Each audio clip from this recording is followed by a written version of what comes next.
Up first this evening, data coming out of the Statistical Institute of Jamaica Statin show new jobs continue to be created at a healthy pace over the past year. The additional jobs were created across most sectors, pushing the unemployment rate to the lowest it has been in at least 5 decades. But in which sectors were the jobs being created? TVJ's Dashan Hendricks tells us more in this primetime news report.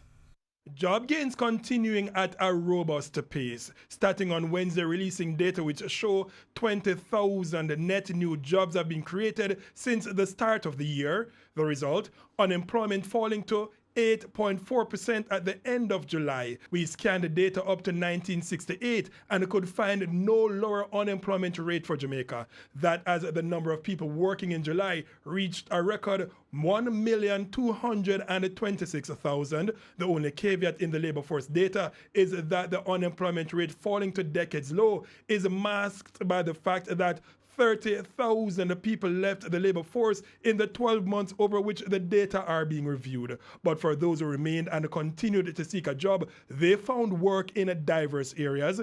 8,800 new manufacturing jobs created since January, 8,100 jobs in hotels and restaurants, 6,400 in transport and communications, and 5,700 jobs in health and social work. On the other hand, jobs were lost in many areas as well. The biggest losses were recorded among household workers, with that category of workers declining by 7,400 since January. The agriculture sector lost 6,500 jobs, and there were 3,800 fewer construction workers in July than there were in January. Among youths, unemployment was also down. At the end of July, youth unemployment was 22%. At the end of the same month a year ago, it was almost 28%.